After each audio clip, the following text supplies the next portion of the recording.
Praise the Lord. നിര നിര നിരയായി അണിനിരന്നിടുവിൻ കുരിശിൻ പടയാളികളെ. നിര നിര നിരയായി അണിനിരന്നിടുവിൻ കുരിശിൻ പടയാളികളെ. ജയ ജയ ജയ കാകളമൂതിടുവിൻ ജയവീരനാം യേശുവിനെ. ജയ ജയ ജയ കാകളമൂതിടുവിൻ ജയവീരനാം യേശുവിനെ. ഹല്ലേലൂയ. ദൈവ തിരുനാമം മഹത്വപ്പെടട്ടെ.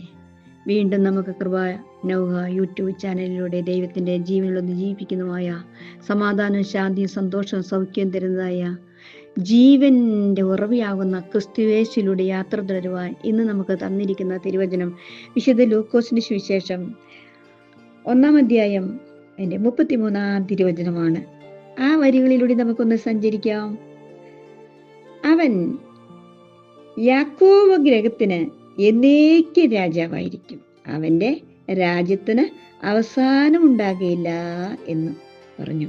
മറിയ ദൂതനോട്, ഞാൻ പുരുഷനെ അറിയായാൽ ഇത് എങ്ങനെ സംഭവിക്കും എന്ന് ഉള്ള തിരുവചനത്തിലൂടെയാണ് ഇന്ന് നാം അല്പസമയം തിരക്കേറിയ ലോക ജീവിതത്തില് യാത്ര തുടരുവാൻ പോകുന്നത്. സ്വർഗീയമായ യാത്രയ്ക്ക് വേണ്ടിയുള്ള ഒരുക്കമാണ് നാം ഒരുങ്ങിക്കൊണ്ടിരിക്കുന്ന ഈ കാലഘട്ടത്തിൽ. നമുക്ക് മുന്നേറാം, വിജയകരമായി തീരുവാൻ നമ്മുടെ യാത്ര ജീവനും ശക്തിയും വെളിച്ചവും പ്രകാശം തരുന്ന കർത്താവിൽ ആശ്രയിച്ച് ആഗ്രഹിച്ച് മുന്നേറാം. ഇതിലേക്ക് നാം വായിച്ചു കേട്ടത് എന്താണ്? ദാവീദിന്റെ സിംഹാസനം അവന് കൊടുക്കും, അവൻ യാക്കോബ് ഗൃഹത്തിന് എന്നേക്കും രാജാവായിരിക്കും. അതാ തിരുവചനം നമുക്ക് തന്നെ. ഇത് ആരോട് പറഞ്ഞതാ? പരിശുദ്ധ കന്യക മറിയാം പ്രാർത്ഥിക്കുമ്പോൾ നാം പാടാറുണ്ടല്ലോ, പ്രാർത്ഥിപ്പാൻ ദൈവത്തിൻ മുൻപിൽ മറിയാം നിന്നിടും നേര തഗ്നി ജ്വാലാവൃതനാദൂതൻ സവിതേ വന്നുര ചെയ്ദേവും രാജകനു ജന്മേവൂവതാൽ മണിമന്ദിരമേ ശ്ലോമോദേ നിന്നിലമർന്നിടും ദാനവാൻ ക്ഷാമം ജനതയ്ക്കാറ്റിടുവാൻ നിന്നക ചിത്തം മായി. നാം കേട്ടു, നാം എപ്പോഴും പാടാറുണ്ട്. എല്ലാവർക്കും വൈകാട്ടാണ്, എന്നാലും ഒന്നും കൂടി ഓർപ്പിക്കേണ്ടത് ആവശ്യമാണല്ലോ. ഇതുകൊണ്ടാണ് മറിയാം പ്രാർത്ഥിക്കാൻ നിൽക്കുമ്പോൾ എന്താ പറഞ്ഞ് അവിടെ നിന്ന് 26 തൊട്ട് വായിച്ചാൽ കാണാനായിട്ട് കഴിയും. 6-ാം മാസം ദൈവം ഗബ്രിയേൽ ദൂതനെ നസറേത്ത് എന്ന ഗലീല പട്ടണത്തിൽ ദാവീദ് ഗ്രഹത്തിലുള്ള യൗസേപ്പ് എന്നൊരു പുരുഷനെ വിവാഹം നിശ്ചയിച്ചിരുന്ന കന്യകയുടെ അടുക്കൽ അയച്ചു. ആ കന്യകയുടെ പേര് മറിയ എന്നായിരുന്നു. ദൂതൻ അവളുടെ അടുക്കൽ അകത്ത് ചെന്ന്, ശ്രദ്ധിക്കണമേ, ദൂതൻ അവളുടെ അടുക്കൽ അകത്ത് ചെന്നു. അടുക്കൽ ചെന്ന പിന്നെ എന്തിനകത്ത് കിടക്കണേ? നോക്കിക്കേ, അതാണ് പ്രാർത്ഥന എന്നുള്ള ദൈവമായിട്ടുള്ള അവേദ്യമായ ബന്ധം, ലയിച്ചു ചേരുക. അതാണ് ദൂതൻ ആദ്യം അവളുടെ അടുക്കൽ ചെന്നു, അടുക്കൽ അകത്ത് ചെന്നു. അതാ ഹൃദയത്തിന്റെ ഉള്ളിലേക്ക് ഇറങ്ങിച്ചെന്നു എന്നിട്ട് പറഞ്ഞ തിരുവചനമാണ് താഴത്തേക്ക് ആ വരിയിലൂടെ നമുക്ക് നോക്കുമ്പോൾ കാണാൻ. നാം ആരാണെന്ന് ആരോടെ പറഞ്ഞത്? ദൂതൻ പറഞ്ഞു, നീ ഭ്രമിച്ചു പോകേണ്ട. അവൾ കേട്ടു ഭ്രമിച്ചു. ആ വചനത്തിലൂടെ വായിക്കാൻ നമുക്ക് വരികളിലൂടെ നടന്ന് നീങ്ങിയാൽ ഗ്രഹിച്ചാൽ നമുക്ക് മനസ്സിലാകും. എന്നിട്ട് പരിശുദ്ധവും പാവനുമായ ജീവന്റെ വചനം അവൾ കാതിലൂടെ കേട്ട ഹൃദയത്തിലേക്ക് ഗ്രഹിച്ച് അവളെ ഉദരത്തിൽ നിറച്ചു. അവിടെ നമുക്ക് കാണാനായിട്ട് കഴിയുന്നു. എന്നിട്ട് പറഞ്ഞ തിരുവചനമാണ്, അവൻ യാക്കോബ് ഗൃഹത്തിന് എന്നേക്കും രാജാവായിരിക്കും. പരിശുദ്ധ മറിയത്തോട് ദൂതൻ വന്ന് പറഞ്ഞ ആരോടാ? ആർക്കാ?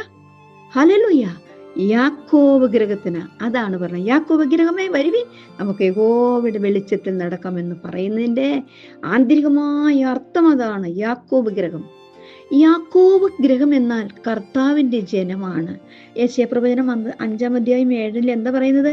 സൈന്യങ്ങളുടെ യഹോവയുടെ മുന്തിരിത്തോട്ടം ഇസ്രയേൽ ഗൃഹം, അവന്റെ മനോഹരമായ നടുതല യഹൂദ്യ പുരുഷന്മാരുമാകുന്നു.